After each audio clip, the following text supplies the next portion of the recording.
আসসালামু আলাইকুম। বাংলাদেশের রাজনীতির মাঠে ফেরার জন্য আওয়ামী লীগ বিভিন্ন ধরনের লবিং তদবির করছে এবং সেটা যেমন বাংলাদেশের অভ্যন্তরীণ প্রেক্ষাপটে ঘটছে, ঠিক একইভাবে আন্তর্জাতিক পরিমণ্ডলে কিন্তু সবথেকে বেশি ঘটাচ্ছে এবং আন্তর্জাতিক পরিমণ্ডলে এই লবিং তদবিরগুলো প্রকৃতপক্ষে বাংলাদেশ আওয়ামী লীগকে কতটুকু সহযোগিতা করবে বা বাংলাদেশ আওয়ামী লীগ আন্তর্জাতিক পরিমণ্ডলে এই যে লবিং তদবির করছে, সেই লবিং তদবিরগুলোর মাধ্যমে কি বিষয়ে আসলে সুদূর প্রসারী ফলাফল নিয়ে আসতে পারে। এখানে আন্তর্জাতিক যে প্রেক্ষাপট রয়েছে, সেই প্রেক্ষাপটে বর্তমানে বাংলাদেশ আওয়ামী লীগ ২ টি বিষয় নিয়ে সবথেকে বেশি গুরুত্ব দিয়ে কাজ করছে।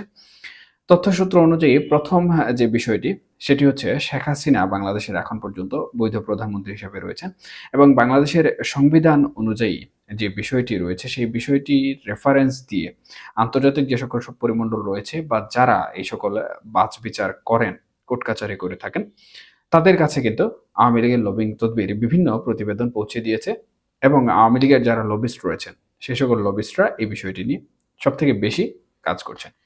এবং দ্বিতীয়ত যে বিষয়টি এখানে আওয়ামী লীগ আন্তর্জাতিক মহলে সবথেকে বেশি কাজ করছে, সেটি হচ্ছে বাংলাদেশের রাজনীতির মাঠ আওয়ামী লীগের অনুকূলে নিয়ে আসা।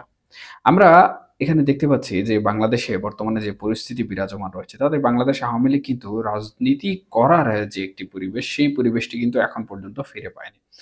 বাংলাদেশ আওয়ামী লীগ যদিও মিটিং বলব না, মিছিল, ঝটিকা মিছিল কিংবা ছোট বড় বিভিন্ন ধরনের মিছিল ইতিমধ্যে ঢাকা কেন্দ্রিক কিংবা বিভিন্ন জেলা শহরে করেছে।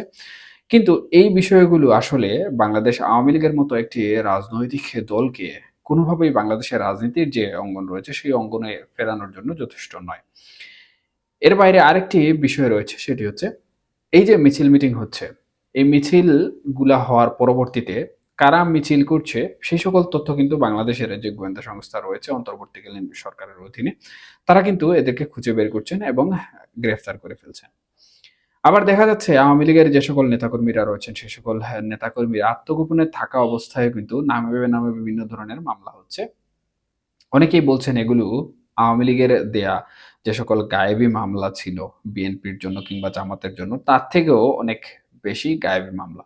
সুতরাং এই যে একটি বিষয়, এই বিষয়টি কিন্তু আওয়ামী লীগের রাজনীতিতে ফেরা সবথেকে বড় বাধা বর্তমানে।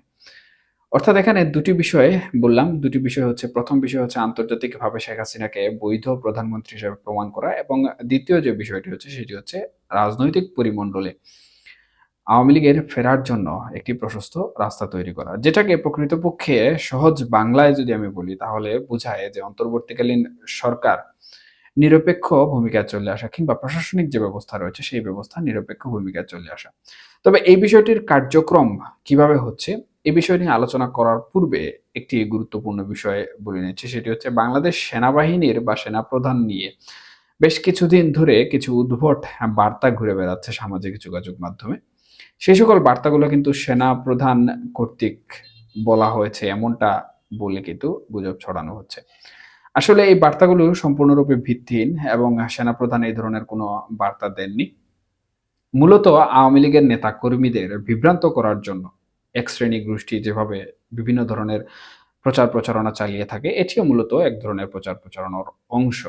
তবে আওয়ামী লীগের অনেক নেতাকর্মী আমি লক্ষ্য করেছি বা আমার কাছে অনেকেই জানতে চেয়েছেন যে প্রকৃতপক্ষে এর সত্যতা কি? আমি বলব প্রকৃতপক্ষে সত্যতা আসলে আমাদের কাছে কখনো থাকে না। সত্যতা থাকে সেই সকল সংবাদের মধ্যে। আপনারা যদি সেই সকল সংবাদ শুনেন বা যে বক্তব্য থেকে এই কোটেশন করে এই বিষয়গুলো সামাজিক যোগাযোগ মাধ্যমে ছড়িয়ে দেওয়া হচ্ছে, সেই বিষয়গুলো যদি আপনারা একটু ভালোভাবে শুনেন, তাহলে কিন্তু আপনারা সত্যতা যাচাই করতে পারবেন। এখানে কিন্তু আমাদের মতো ব্যক্তিবর্গের সত্যতা যাচাই করার কোনো প্রয়োজন হয় না।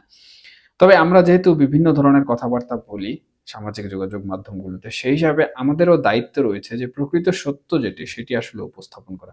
আমি দেখলাম অনেক ইউটিউবার তাদের এই যে বিষয়টি, এই বিষয়টি নিয়ে কিন্তু তারা বিভিন্ন ধরনের ভিডিও বার্তা তৈরি করেছেন এবং সেখানে এই মিথ্যা বিষয়গুলো কিন্তু প্রচার করছেন।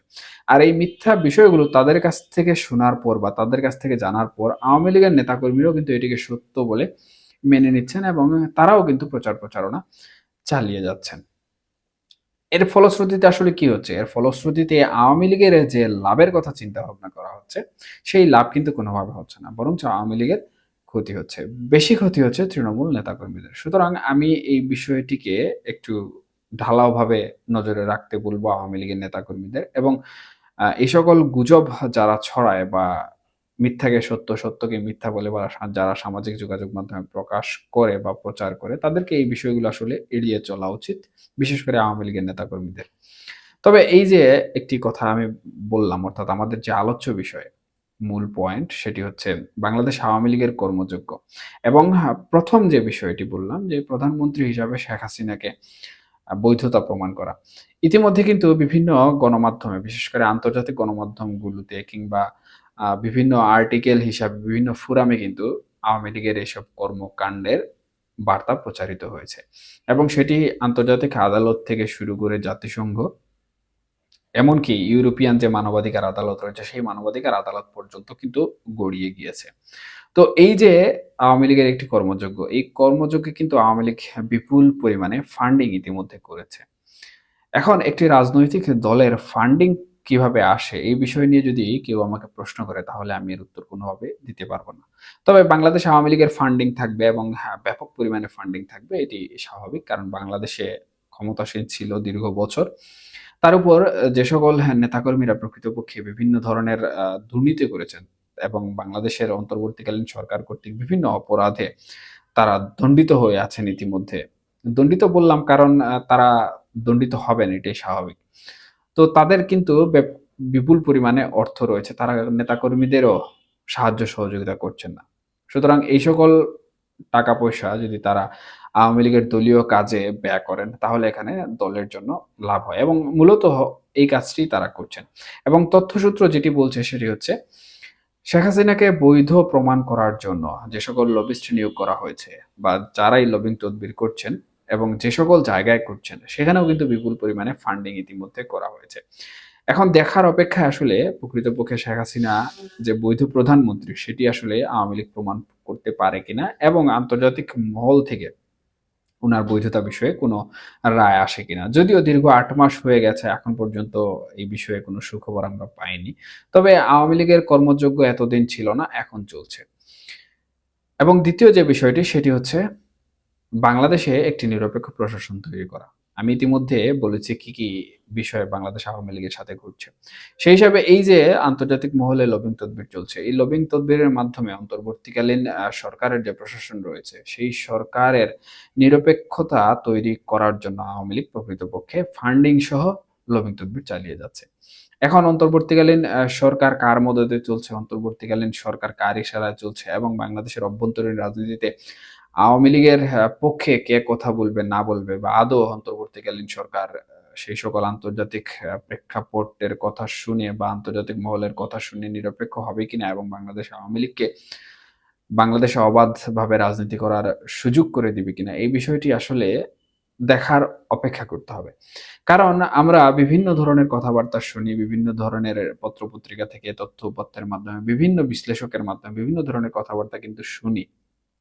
কিন্তু যে জায়গায় আসলে সঠিকভাবে কাজ হওয়া দরকার, সেই জায়গায় কিন্তু কাজ হয় না।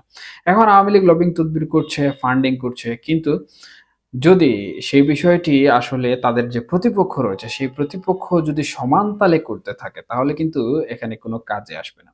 সুতরাং এখানে প্রতিপক্ষ কি ধরনের স্টেপ নিচ্ছে, এই বিষয়টিও কিন্তু আওয়ামী লীগকে লক্ষ্য রাখতে হবে এবং প্রতিপক্ষের স্টেপ নেয়া থেকে বেশি পরিমাণে স্টেপ আওয়ামী লীগকে নিতে হবে এবং তখনই কিন্তু আওয়ামী লীগ সফল হতে পারবে।